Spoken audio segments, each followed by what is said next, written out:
नमस्कार, स्वागत है आपका बुलेटिन। मैं हूं आपके साथ विशाल। खबरों की ओर बढ़ेंगे, उसमें नजर डालते हैं इस वक्त की सुर्खियों पर।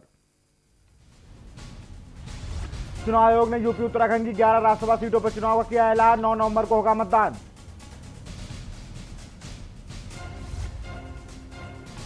पति के नाम दर्ज भूमि पर पत्नियों का मालिकाना हक देना प्रस्ताव तैयार। प्रस्ताव को कैबिनेट में लाने की भी तैयारी। उत्तराखंड में प्रदेश मंत्रिमंडल की बैठक में लिया गया एक फैसला। 1 नवंबर से खुलेंगे 10वीं 12वीं के कक्षा के स्कूल। बाकी कक्षाओं के बारे में अभी बाद में लिया जाएगा फैसला। कॉर्बेट नेशनल पार्क में 15 अक्टूबर से कर सकेंगे रात्रि विश्राम। 3 जोन में मिलेंगी सुविधाएं। डिकाला जोन 15 जोन को पर्यटकों के लिए खुलेगा। रुड़की के लक्सर क्षेत्र में सलेमपुर बकवाल गांव में मिला अजगर। वन विभाग की टीम ने पकड़ा विशालकाय अजगर। दूसरी बार 24 घंटे में कोरोना के सर्वाधिक 20 मरीज की मौत। 294 कोरोना संक्रमित मिले। 20 संक्रमितों की संख्या 55,000 के पार। आप देख रहे हैं के न्यूज, खबरों का सारथी। अब बढ़ते हैं खबरों की ओर। उत्तराखंड में आगामी 1 नवंबर से कक्षा 10वीं और 12वीं की कक्षा के लिए स्कूल खोल दिए जाएंगे। निजी और सरकारी स्कूल में कक्षा 10वीं और 12वीं की कक्षाएं संचालित की जाएंगी। यह फैसला आज बुधवार को ही मंत्रिमंडल की बैठक में लिया गया। स्कूल में कोविड-19 बचाव के लिए जारी किए गए दिशा निर्देशों का पूर्ण रूप से पालन किया जाएगा।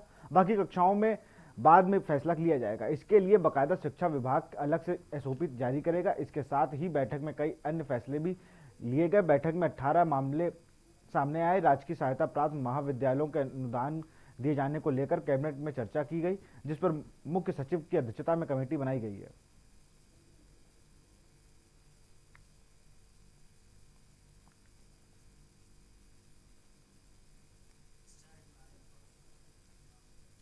सितारगंज के नानक मत्ता विधानसभा के इस्लाम नगर क्षेत्र में मजहर जी उर्फ गुड्डू भाई के आवास पर आम आदमी पार्टी की एक बैठक आयोजित की गई। इस दौरान आम आदमी पार्टी के वरिष्ठ कार्यकर्ता बिशन दत्त जोशी ने गुड्डू भाई सहित क्षेत्र के दर्जनों लोगों को आम आदमी पार्टी की सदस्यता दिलाई। इस अवसर पर उपस्थित लोगों को संबोधित करते हुए जोशी ने दिल्ली में जनता के हित के कार्य बताए और साथ ही उन्हें कहा कि इस बारे में पूछेगा। उत्तराखंड आम आदमी पार्टी में जबरदस्त लहर है। उत्तराखंड का जनमानस जिसको कांग्रेस व भाजपा बारी बारी से ठग चुका है। जोशी की उपस्थिति में सभी लोगों ने इस बार अपनी आने वाली पीढ़ी, अपने बच्चों के लिए वोट करने की अपील की।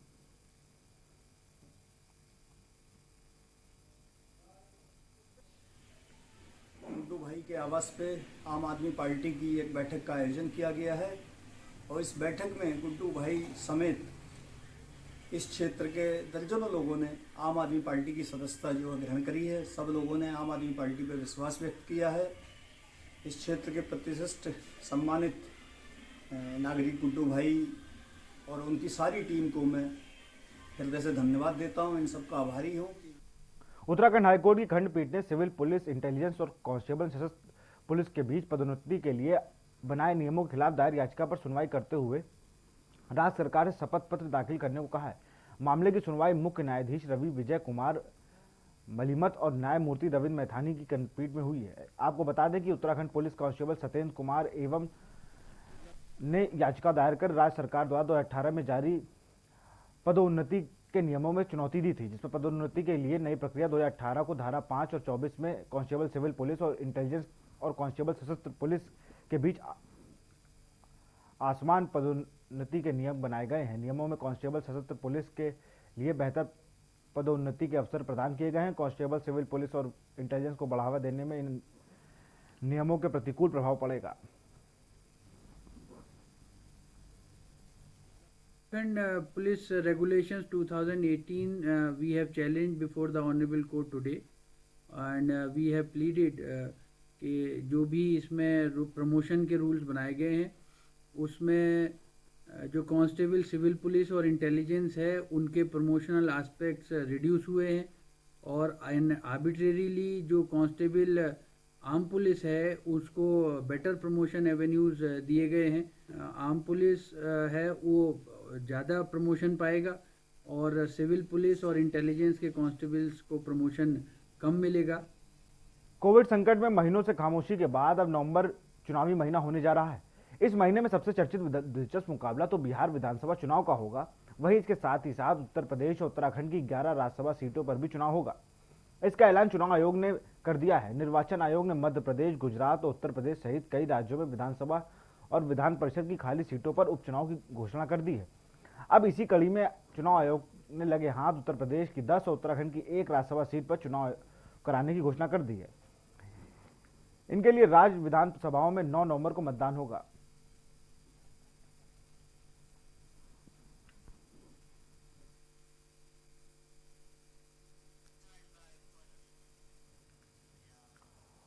उत्तराखंड हाईकोर्ट ने सीबीएसई बोर्ड व राज्य सरकार के बीच फंसे सीबीएसई बोर्ड से संचालित स्कूलों के मामले पर सुनवाई करते हुए राज्य सरकार व सीबीएसई बोर्ड से 2 सप्ताह में जवाब पेश करने के लिए कहा है। मामले की सुनवाई कार्यवाहक मुख्य न्यायाधीश रवि कुमार व न्यायमूर्ति रविंद्र मैथानी की खंडपीठ में हुई।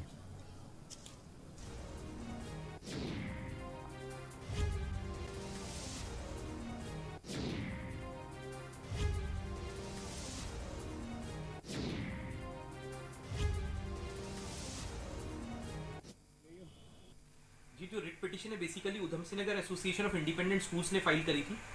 इस रिट पिटीशन में हमने गवर्नमेंट ऑर्डर डेटेड 22 जून 2020 को भी चैलेंज किया है, उस एक्सटेंट तक कि हम किसी स्टूडेंट का नाम स्कूल के रोल से स्ट्राइक ऑफ नहीं कर सकते। सीबीएसई ने 1 सितंबर 2020 को कुछ डायरेक्शंस इशू करी है, जिसमें सीबीएसई रिकॉग्नाइज स्कूल से ₹10,000 as sports fee, ₹10,000 as teacher training fee and registration of students from class 9 to class 12 का डिमांड किया है। अब इस समय जो सीबीएसई ने, क्योंकि स्कूल्स केवल ट्यूशन फी ही चार्ज कर सकते हैं स्टूडेंट से, सीबीएसई ने जो डिमांड रेज करा है ये सीधा जो गवर्नमेंट ऑर्डर डेटेड 22 जून है उससे कॉन्ट्रडिक्शन में है।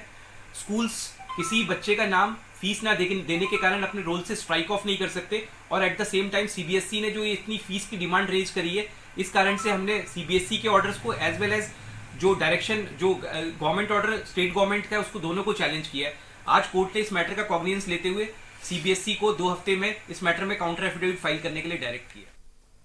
कोरोना के समय बंद पड़े विद्यालयों द्वारा ऑनलाइन पढ़ाई के नाम पर जबरन अभिभावकों से फीस जमा करने पर अभिभावकों को प्रताड़ित करे जाने मामले के सामने आने लगे हैं। बागेश्वर जिले की गुरूर तहसील सभागार में उप जिलाधिकारी द्वारा प्राइवेट स्कूलों के प्रबंधन समिति अभिभावकों की बैठक ली गई। बैठक में पहुंचे अभिभावकों द्वारा प्रतिष्ठित विद्यालयों के प्रबंधनों को जबरन फीस जमा करवाए जाने और धमकाने की बात कही गई, जिस पर जिला पंचायत सदस्य जनार्दन ने इस तरह की पब्लिक स्कूलों पर सख्त कार्रवाई करने की मांग की। वहीं कुछ पब्लिक स्कूलों द्वारा बताया गया कि उन्होंने कोरोना काल में बच्चों की फीस माफ कर दी है।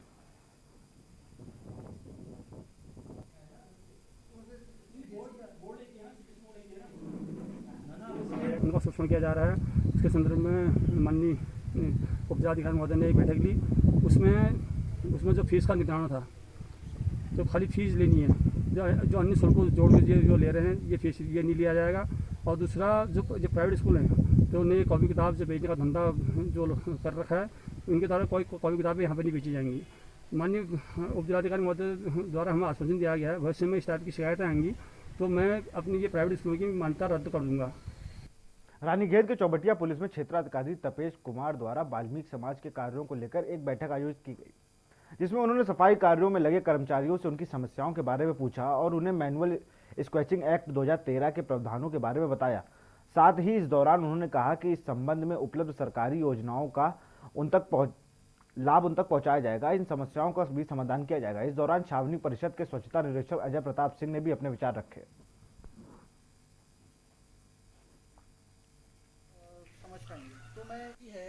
ये जो मीटिंग है बेसिकली हमने रखी है कि जो मैनुअल स्क्रैचिंग एक्ट 2013 जो है उसके प्रावधानों के बारे में हमारे जो सफाई कर्मचारी भाई बंधु हैं इनको उसके बारे में उसके प्रावधान बताना, और इसमें अगर यहाँ कोई मैला ढोने की प्रथा अगर कोई इसमें काम कर रहा है तो उसको इससे हटाना। इसमें ये भी है कि इसमें हम तीन स्टैंड स्ट्रेटेजी में हम काम कर रहे हैं। पहला, जन जागरूकता करना कि जो हमारा ये सफाई कर्मचारी वाला जो समाज है इनसे एक आवाज निकले कि हमें ये मैला ढोने वाली प्रथा को खत्म करना है। डोईवाला के तमाम लोगों ने भारतीय जनता पार्टी सरकार और संगठन में जिम्मेदारी देकर जहां उनका सम्मान किया जा रहा है, तो वहीं सरकार और संगठन को मजबूत करने के लिए कार्यकर्ताओं को पद की जिम्मेदारी दी जा रही है। आगामी चुनाव को देखते हुए कार्यकर्ताओं को सरकार और संगठन में महत्वपूर्ण पद नियुक्त करके कार्यकर्ताओं का सम्मान किया जा रहा है, जिसके चलते आज भारतीय जनता पार्टी की विशेष आमंत्रित सदस्य बनी श्रीमती सरिता जोशी और जिला अध्यक्ष रुचि का महिला कार्यकर्ताओं ने सम्मान किया और संगठन और का आभार जताते हुए आगामी विधानसभा चुनाव में पुनः भाजपा की सरकार बनाने का संकल्प लिया।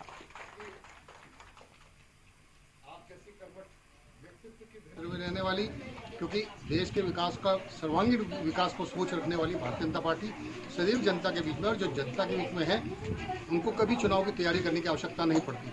जनता सब कुछ देख रही है। और रहा आपने जो प्रश्न ये कहा है कि जिन लोगों को संगठन के प्रति निष्ठा जिनकी है और जिनका अपना एक सामाजिक व्यवहार बहुत अच्छा है, उन लोगों को दायित्व या कोई मद्य निषेध नीति बनाए जाने संबंधी हाईकोर्ट के फैसले का पालन नहीं होने पर दाखिल अवमानना की याचिका पर आज सरकार की तरफ से कोर्ट में जवाब पेश किया गया, जिस पर याचिकाकर्ता ने अपनी आपत्ति दर्ज कराई। कोर्ट को आपत्ति की स्वीकार करते हुए राज्य सरकार को शपथ पत्र दाखिल करने के लिए 3 सप्ताह का जवाब दाखिल करने को कहा गया है।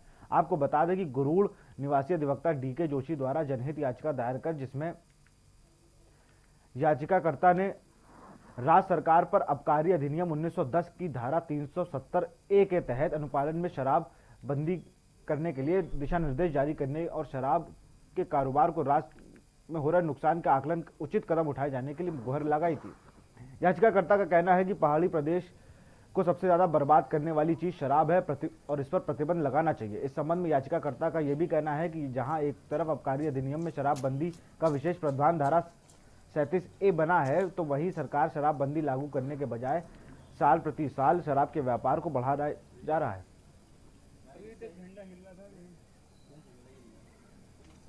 माननीय उच्च न्यायालय नैनीताल के द्वारा पूर्व में 29 अगस्त 2019 को आबकारी नीति पर मद्य निषेध नीति बनाने के जो आदेश दिए गए थे राज्य सरकार को, उसका पालन नहीं होने के चलते मेरे द्वारा एक अवमानना याचिका उच्च न्यायालय नैनीताल में दाखिल की गई है, जिसमें कि राज्य सरकार के द्वारा जो कंप्लायंस एफिडेविट दाखिल किया गया है उससे मैंने आपत्ति लगाई याचिकाकर्ता के रूप में। तो माननीय उच्च न्यायालय नैनीताल ने पुनः राज्य सरकार को कहा है कि 29 अगस्त के फैसले के अनुक्रम में आप कंप्लायंस एफिडेविट पुनः दाखिल करें। नैनीताल में कोविड-19 से सुरक्षा मद्देनजर रखते हुए जिला हॉस्पिटल में आने वाले सभी मरीजों को उनके तीमारदारों के साथ भी कोविड टेस्ट कराए जा रहे हैं।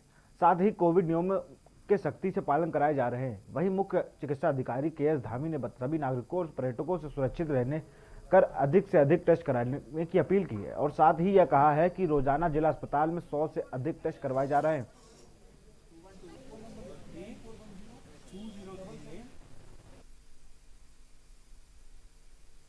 हम लोग सभी को प्रेरित करते हैं कि सभी लोग ज़्यादा से ज़्यादा लोग आएँ और टेस्ट कराएं अपना, और हर क्षेत्र से हम लोग कोशिश कर रहे हैं। हर डिपार्टमेंट्स को हम लोगों ने आगाह किया है और ऐसे ही होटल सभी लोगों को निर्गत यही आदेश किए हैं कि आप लोग जितने ज़्यादा संख्या में हो सके पर्यटकों सभी का कोविड टेस्ट कराने की वो करें। तो आज फिलहाल हमारे पास RT-PCR 146 हुए हैं और रैपिड एंटीजन करीब 9 हुए हैं और ट्रूनेट में भी 5 किए हैं। कोरोना वायरस संक्रमण का खतरा कम जरूर हुआ है, लेकिन पूरी तरह से अभी खत्म नहीं हुआ, जिसका कारण कोरोना बचाव के लिए अभी भी लोगों को सतर्क रहने की जरूरत है। इसी कड़ी में SGGF के कई जगह पर जाकर लोगों को जागरूक करेगा। जहां तक प्रशासन की टीम अभी तक नहीं पहुंच रही है, वह SGRF की टीम अवेयरनेस टीम को कमांडेंट तृप्ति भट्ट ने हरी झंडी दिखाकर रवाना किया है। मुख्यालय जौलीग्रांट से 10 बाइकें और 2 गाड़ियों में रक्षक अवेयरनेस टीम को SGRF की कमान अधिकारी तृप्ति भट्ट ने हरी झंडी दिखाकर रवाना किया।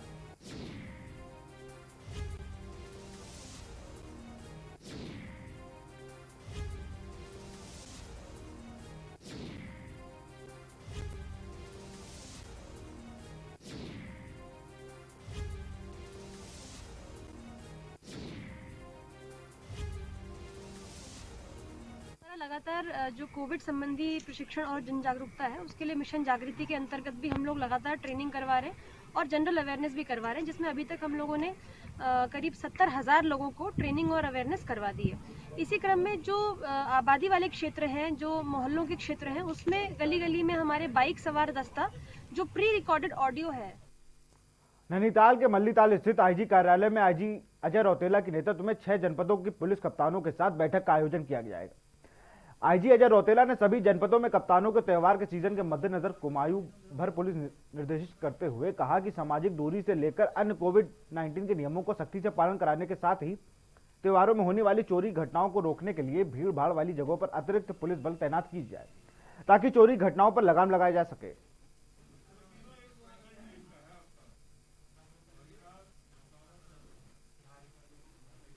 त्योहारी सीजन जैसा आ रहा, नवरात्र शुरू होंगे, दशहरा दिवाली हो रहा है, तो इस समय हम लोगों का क्राइम बढ़ता है, भीड़ भाड़ होगी तो इसमें सोशल डिस्टेंसिंग रहे, मास्क लोग पहने और फुट पेट्रोलिंग के लिए बताया गया है। जो खासतौर से भीड़ भाड़ वाले इलाके हैं, खासतौर से बाजार वगैरह में भीड़ भाड़ वाले इलाकों में फुट पेट्रोलिंग करें, जैसे बड़े शहर कस्बे हैं वहाँ पर बताया गया। दूसरा ये बताया गया कि दिवाली के टाइम में हमारे अपराधी जनजाति वगैरह जो है ये क्राइम करते हैं, क्योंकि इनका एक टोटका रहता है, इनका एक कस्टम रहता है, उसके लिए भी सतर्क रहें। यहाँ रुकते एक ब्रेक के लिए, जल्द हाजिर होंगे।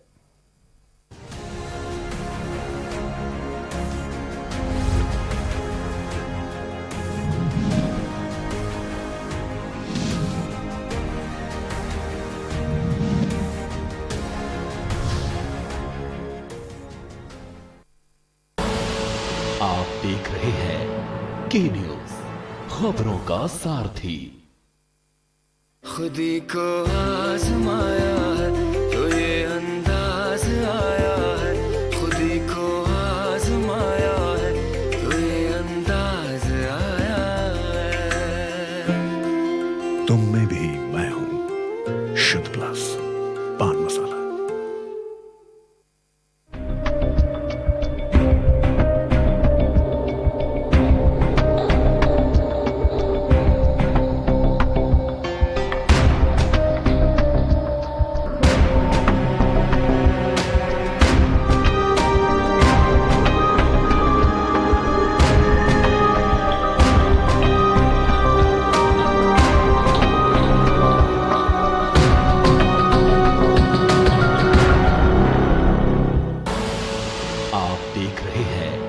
के न्यूज, खबरों का सारथी।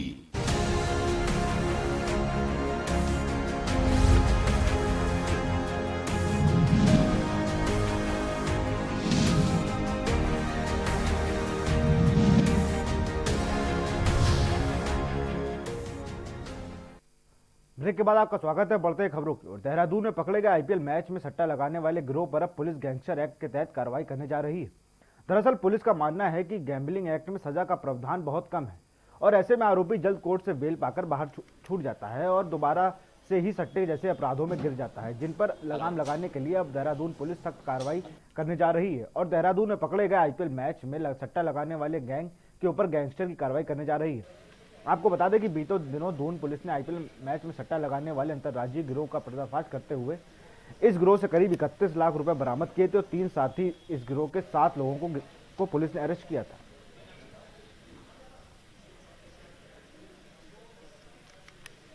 देखिए, ऑलरेडी इसमें गैम्बलिंग एक्ट में मुकदमा पंजीकृत हो गया है, लेकिन हम चाहते हैं कि इसमें मजबूत कार्रवाई हो, ठोस कार्रवाई हो। तो इसके लिए जो गैंगस्टर एक्ट है उसमें हम लोग प्रयास कर रहे हैं कि इसमें जल्दी से जल्दी हम लोग गैंगस्टर एक्ट में कार्रवाई करें। टोटल 7 लोग हैं जिनको हमने आइडेंटिफाई किया है और उनके खिलाफ गैंगस्टर एक्ट में कार्रवाई किए जाने के डायरेक्शन ऑलरेडी जो थाना इंचार्ज है वो कम्युनिकेट कर दिए गए हैं। कुमाऊं के क्षेत्रों में लगातार चोरी और आपराधिक घटना बढ़ती जा रही हैं। वहीं इन घटनाओं को रोकने के लिए नैनीताल में पुलिस महानिरीक्षक अजय रौतेला ने कुमाऊं के एसएसपी और पुलिस अधिकारियों के साथ बैठक ली। इस दौरान अजय रौतेला ने क्षेत्र में बढ़ रही घटनाओं को रोकने के लिए निर्देश के साथ ही वांछित फरार चल रहे अपराधियों को धरपकड़ तेज करने और लंबे समय से चल रहे मामलों को निस्तारित करने के आदेश दिए। बैठक के दौरान अजय रौतेला ने पुलिस अधिकारियों को आदेश दिया है कि दुष्कर्म मामलों को 60 दिन के अंदर निस्तारित किए जाएं। वहीं जनपद चंपावत में नशे के खिलाफ चलाए जा रहे अभियान में अभियुक्त से 112 किलो चरस पकड़ने वाले पुलिस महानिरीक्षक अजय रौतेला द्वारा मनोज बेरी को 1000 रुपए नगद इनाम दिया गया।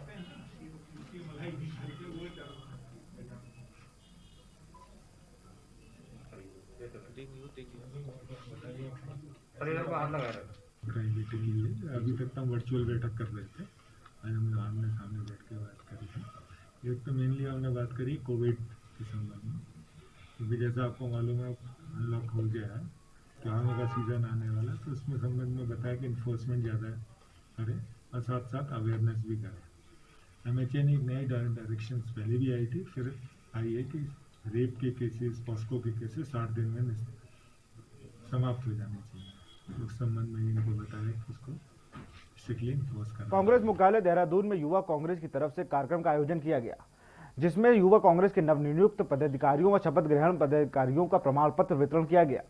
साथ ही युवा यूथ कांग्रेस में शामिल भी हुए। कार्यक्रम में कांग्रेस प्रदेश अध्यक्ष प्रीतम सिंह ने शिरकत की। इस दौरान उन्होंने पदाधिकारियों को प्रमाण पत्र वितरित करने के साथ ही शपथ दिलाई। बता दें कि कांग्रेस प्रदेश अध्यक्ष प्रीतम सिंह ने पत्रकारों से बातचीत में कहा कि राज्य सरकार ने सत्ता में आने से पहले युवाओं को रोजगार देने का वादा किया था, लेकिन सत्ता में आने के बाद ही युवा बेरोजगार हुए हैं।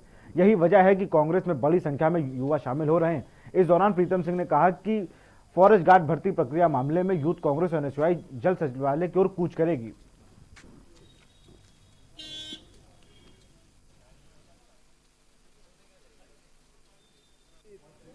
जिस तरीके से डबल इंजन की सरकार ने नौजवान साथियों को छलने का काम किया है, हमारे साथियों में आक्रोश है और निश्चित रूप से बड़ी संख्या में नौजवान साथी जो है कांग्रेस के साथ लाभबद्ध होने का काम कर रहे हैं। और इसी लिए जो है कल हमारे यूथ कांग्रेस के साथियों ने और एनएसयूआई के हमारे साथियों ने जो है सचिवालय कूच करने का निर्णय लिया है कि फॉरेस्ट गार्ड भर्ती में जो अनियमितताएं हुई, जो भ्रष्टाचार हुआ, उसके विरोध में जो है यहाँ से कूच करेंगे। तो हम नौजवान साथियों की लड़ाई लड़ने का काम कर रहे हैं। कुंवरपुर सिसैया राजकीय उच्च स्तर माध्यमिक विद्यालय में 4 माह पूर्व हुई चोरी में पुलिस ने खुलासा कर दिया है। पुलिस ने मामले में 4 चोरों को गिरफ्तार किया है। उनके कब्जे से टैंक, पंखे आदि बरामद किए गए हैं। कोतवाली पुलिस के अनुसार राजकीय उच्च स्तर माध्यमिक विद्यालय कुंवरपुर के प्रधानाचार्य दीपक दिव्या सिंह यादव ने 8 जून प्राथमिकता दर्ज कराई थी, जिसकी चोरों द्वारा मोबाइल, पानी का टैंक, पंखा चोरी कर दिए जाने के बाद कही गई थी। तब से पुलिस चारों चोरों को गिरफ्तार करने का प्रयास कर रही थी।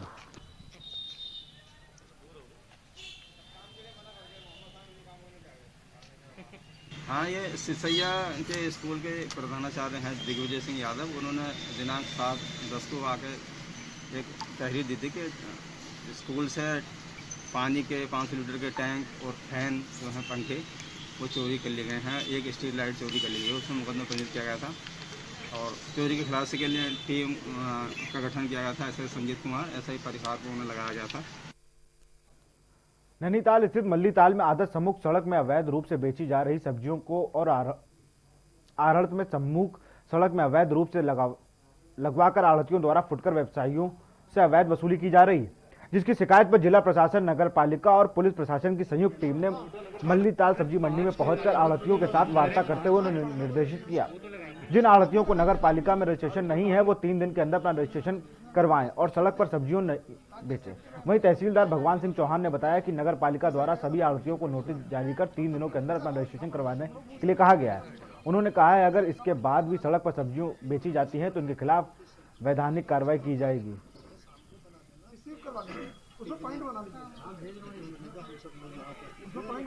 आज हम यहाँ पे पहुँचे हैं सब्जी मंडी की भीड़ की अधिकता को देखते हुए और शिकायत आई थी कि जो आड़ती लोग हैं वो सड़क पे अपनी सब्जी बेच रहे हैं और यहाँ पे जितने आड़ती रजिस्टर्ड हैं और फुटकर वाले भी रजिस्टर्ड हैं, उससे ज़्यादा लोग बाग यहाँ पर जो है करना चाहिए अपना दुकान लगा के सब्जी बेच रहे हैं। और ये भी शिकायत सुनने में मिली है कि 2.5 किलो से कम सामान नहीं दिया जा रहा है।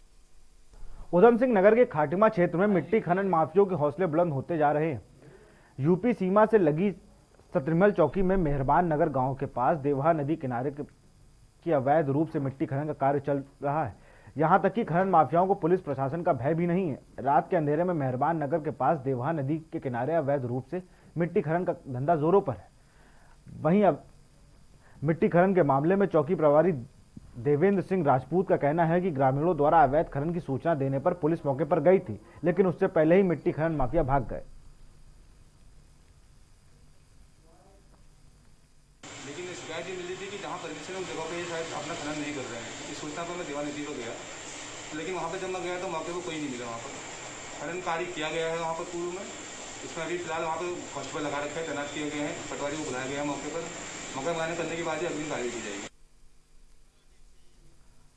नगर पंचायत बेरीनाग के भट्टी गांव में देर रात पिंजरे में एक गुलदार फंस गया। 6 दिन पहले भट्टी गांव में गुलदार के एक 7 साल की बच्ची को अपना निवाला बना दिया था। आपको बता दें कि वन विभाग ने गुलदार को आदमखोर घोषित करने के साथ ही गांव में 2 पिंजरे लगा दिए थे और 24 घंटे वन कर्मियों द्वारा गांव पर ड्यूटी दी जा रही थी। वहीं गुलदार पिंजरे में फंसने के बाद वन विभाग ने राहत की सांस ली। गुलदार को देखने के लिए सैकड़ों की संख्या में लोग पहुंचे। वहीं ग्रामीणों ने बताया कि गांव में कई गुलदार दिखाई दे रहे हैं। इस गुलदार को पकड़े जाने के बाद भी ग्रामीणों का भय कम नहीं हुआ है। वन विभाग में अधिकारियों ने बताया कि अभी गांव में लगातार ड्यूटी दी जाएगी और पकड़े गए गुलदार का मेडिकल कराने के बाद ही आदमखोर होने की पुष्टि हो पाएगी। लोगों से अभी शाम के समय बाहर न निकले और बच्चों को घरों से बाहर छोड़ने की अपील की है।